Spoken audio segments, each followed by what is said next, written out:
Madam আমরা কি ভিতরে আসবো? এই কে কে কে? ম্যাম আমরা ইন্টারভিউ দিতে আসছি। আচ্ছা ঠিক আছে, আপনারা ভিতরে আসেন। আসসালামু আলাইকুম। ওয়ালাইকুম আসসালাম। আচ্ছা আপনারা মনে হচ্ছে দুইজন, আপনাদের নাম কি? আমার নাম হচ্ছে মোহাম্মদ জনি।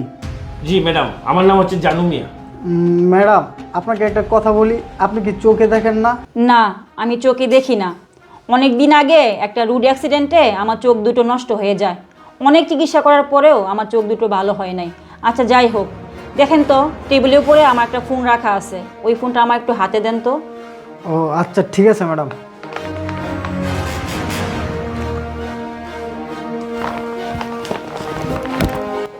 এই যে ম্যাডাম আপনার ফোন।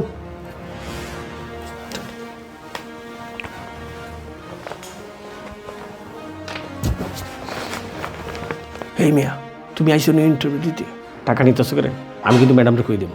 এই মিয়া আপনি চুপ থাকুন, ম্যাডাম অন্ধ, এমপিকে সব টাকা নিয়ে লাগাও, ম্যাডাম টের পাইব না। আপনি লাগলে এক বান্ডিল লয়ে এলাম। এই আপনারা ফিস ফিস করে কি যেন বলতেছেন? আরে ম্যাডাম না, আমরা কিছু বলতেছি না। আচ্ছা যাই হোক, আপনাদের কার কি যোগ্যতা একে একে বলেন তো। ম্যাডাম আমি এমবিএ কমপ্লিট করেছি, আর এমবিএ কমপ্লিট করার পর আমি একটা কোম্পানিতে 5 বছর একটানা জব করেছি।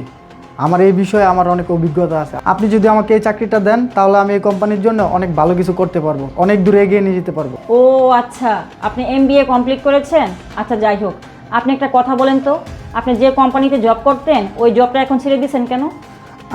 আসলে কি ম্যাডাম, ওই কোম্পানিটা অনেক দিন ধরে লস গুনছিল, এই জন্য কোম্পানিটা বন্ধ করে দিছে, এই জন্য আমি চাকরিটা ছেড়ে চলে আসছি। আচ্ছা যাই হোক, বুঝতে পারলাম।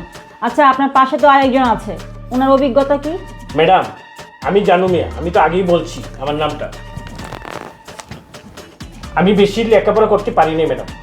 আমি এসএসসি পাস করার পর প্রাইমারি স্কুলের শিক্ষকতা নিয়েছিলাম, কিন্তু স্কুল যখন রেজিস্ট্রেশন হয় তখন আমার সার্টিফিকেটের কারণে আমাকে এখান থেকে বাদ দেওয়া হয়। তাই কোনো উপায় না পেয়ে আপনার কোম্পানিতে আসছি ম্যাডাম একটা চাকরির জন্য। ম্যাডাম আমার কোনো কাজের অভিজ্ঞতা নেই, আপনি যদি আমাকে বিশ্বাস করে দয়া অনুগ্রহ করে আমাকে চাকরিটা দেন তাহলে আমি সততার সহিত আপনার কোম্পানির জন্য আমি কাজ করে যাব এবং ভালো কিছু করার চেষ্টা করব। আপনার যে বয়স, এই বয়সে এসএসসি সার্টিফিকেট নিয়ে এত বড় একটা কোম্পানিতে চাকরি করতে আইছেন, আপনার লগে এই চাকরি যায়? হ্যাঁ আপনি চাকরি পাইবেন, কিন্তু ম্যানেজারের চাকরি না। আপনি হয়তো পিয়ন পোস্টের একটা চাকরি পাইতে পারেন এত বড় কোম্পানিতে, এসএসসি সার্টিফিকেট নিয়ে আইসে চাকরি করতে। ম্যাডাম আপনি শুধু শুধু ওনার সাথে কথা বলে সময় নষ্ট করেন না, চাকরিটা আমাকে দিয়ে দেন। আমি আপনার এই কোম্পানিকে বাংলাদেশের নাম্বার 1 কোম্পানি বানিয়ে দিব। ও আচ্ছা, বুঝতে পারছি। আপনার কথাবার্তা শুনে আমার মনে হচ্ছে আপনাকে চাকরিটা দিলে আমার কোম্পানির ভালো কিছু হবে। যাই হোক জানু সাহেব, আমি আপনাকে চাকরিটা দিতে পারতেছি না, কারণ আপনার যে পড়াশোনা, এই পড়াশোনা চাকরি দেওয়া যায় না। তবে জানু সাহেব, আপনার পড়াশোনাটা আরেকটু বেশি থাকলেই আমি আপনাকে চাকরিটা দিতে পারতাম। হ্যাঁ ম্যাডাম আপনি ঠিক বলছেন, ওনার যে যোগ্যতা, এই যোগ্যতায় যদি ওনাকে চাকরিটা দেন আপনার কোম্পানির লাল বাতি জ্বালিয়ে দিবে। তার চেয়ে বরং আপনি আমাকে চাকরিটা দেন, আমি আপনার কোম্পানিকে নাম্বার 1 বানিয়ে দিব। উনি ঠিকই বলছেন ম্যাডাম, ওনার যে ক্যারেক্টার, ওনার যে চরিত্র, ওনার যে অভিজ্ঞতা, সেই অভিজ্ঞতা আমার নেই। চাকরিটা ওনাকে দেন, ওনার যে অভিজ্ঞতা 1 বছরের ভিতরে আপনার কোম্পানি কোন জায়গায় নিয়ে যাবে আপনি নিজেও টের পাবেন না ম্যাডাম। কেন কেন জানু সাহেব, আপনি এভাবে কথা বলছেন কেন? কি বলবো ম্যাডাম, আপনি তো চোখে দেখেন না, এই জনি সাহেব কথার প্রসঙ্গে প্রসঙ্গে আপনার টেবিল থেকে 80% টাকা উনি সরিয়ে নিয়েছেন, মাত্র 20% টাকা আপনার সামনে পড়ে আছে। জানু সাহেব আপনাকে আর কিচ্ছু বলতে হবে না, এতক্ষণ এখানে যা ঘটেছে আমি সব আমার নিজের চোখে দেখেছি।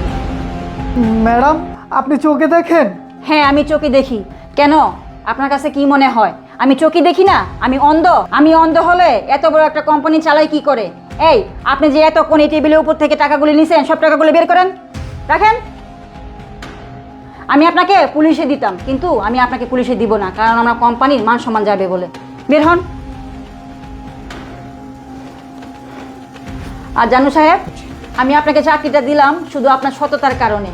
এতক্ষণ যা যা এখানে হয়েছে আমি সব আমার নিজের চোখে দেখেছি। আমি আশা করছি এভাবে সততার সঙ্গে কাজ করে আমার কোম্পানির জন্য ভালো কিছু করবেন। আপনি আগামীকাল থেকে আমার অফিসে জয়েন করবেন।